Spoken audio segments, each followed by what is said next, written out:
রাসূলুল্লাহ সাল্লাল্লাহু আলাইহি সাল্লাম একটা হাদিস বর্ণনা করেছেন, যা ইবনে আব্বাস রাদিয়াল্লাহু তাআলা আনহু থেকে বর্ণিত।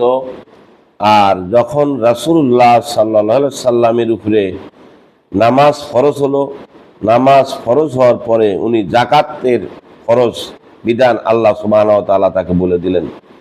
আর রাসূলুল্লাহ সাল্লাল্লাহু আলাইহি সাল্লাম মদিনায় যাকাত আদায় করার পরে পার্শ্ববর্তী দেশ ইয়েমেনে কিভাবে যাকাত এবং ইসলামের দাওয়াত প্রচার করা যায় এবং কিভাবে সেখান থেকে যাকাত আদায় করা যায়, রাসূলুল্লাহ সাল্লাল্লাহু আলাইহি সাল্লাম এই চিন্তা ভাবনা করে মুআয ইবনে জাবালকে ইয়েমেনে পাঠালেন।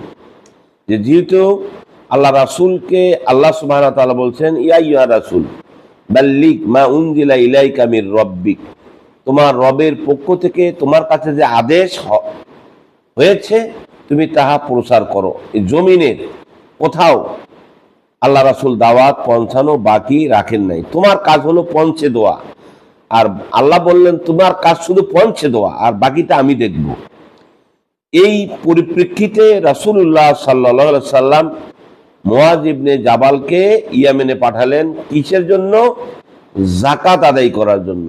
যে আল্লাহ বলছেন যে তোমরা ধনবানদের কাছ থেকে তাখুযু মিন আগনিয়াহিম ওয়া তুরাদ্দু ইলাল ফুকারা, যাকাতের নিয়ম পদ্ধতি হচ্ছে যারা সম্পদশালী তাদের কাছ থেকে একটা অংশ তুমি, 1/5 কথা বলা হয়েছে, একটা অংশ তুমি গ্রহণ করবে, আর তুরাদ্দু ইলাল ফুকারা, আর ওটা দারিদ্রদের মাঝে বিতরণ করবে।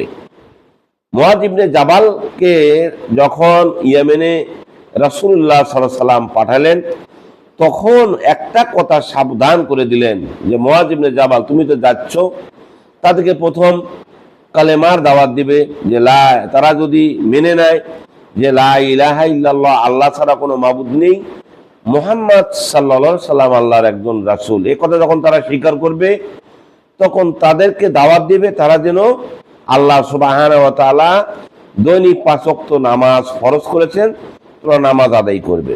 এই কথা যদি তারা মেনে নেয়, 3 নম্বর তাদেরকে বলা হবে যে তোমাদের মালের অংশ, কিছু অংশ তোমাদেরকে যাকাত দিতে হবে। তবে মুআয ইবনে জাবালকে রাসূলুল্লাহ সাল্লাল্লাহু আলাইহি সাল্লাম একটা সাবধান করে দিলেন যে মুআয ইবনে জাবাল তুমি তো যাচ্ছ, সেখানে যেন জুলুম করা না হয়। এই জুলুম বাংলাদেশে এখন চিরাচরিত প্রথা, সারা বিশ্বে জমিনে এখন জুলুম একটা রেওয়াজ হয়ে গেছে। জুলুম মানে কি? মানে কারো উপর অত্যাচার করা, কারো উপর বল প্রয়োগ করা, অধিকার হরণ করে নেওয়ার নাম হচ্ছে জুলুম। অর্থাৎ একজনের আছে, যার যা আছে সেটার উপরে আপনি জোর করে বল প্রয়োগ করে এটা দখলে নিলেন, একে বলা হয় জুলুম। মুআয ইবনে জাবালকে বললেন যে দেখো তোমার যেন দ্বারা এই ধরনের কোনো জুলুম না হয়। কারণ কি? রাসূলুল্লাহ সাল্লাল্লাহু আলাইহি সাল্লাম বলেছেন ওয়াত্তাকিল্লাহ, তুমি আল্লাহকে তাআলাকে ভয় করব, ওয়া দাওয়াতুল মাজলুম, ওয়া দাওয়াতুল মাজলুম ফাইন্নাহু লাইসা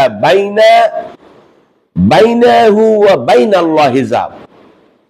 কারণ মাজলুমের দোয়ার ভিতরে, যাকে মাজলুম করা হয় তার ভিতর আর আল্লাহর ভিতর কোনো পর্দা থাকে না। অর্থাৎ যাকে আপনি জুলুম করলেন তার দোয়া সরাসরি আল্লাহ তাআলার কাছে চলে যায়।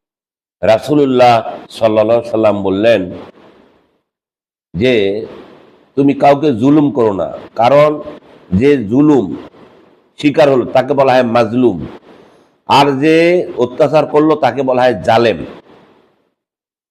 এমনি ভাবে পৃথিবীতে অনেক লোক জুলুমের শিকার, কারো জমি দখল হচ্ছে, কারো বাড়ি দখল হচ্ছে, কেউ ব্যাংকে টাকা রাখছে প্রাপ্য টাকা পাচ্ছে না। অর্থাৎ এই জুলুম যে কি পরিমাণ হচ্ছে, আপনি দোকান দিয়েছেন, জোর করে সেখান থেকে টাকা নেওয়া হচ্ছে, চাঁদা।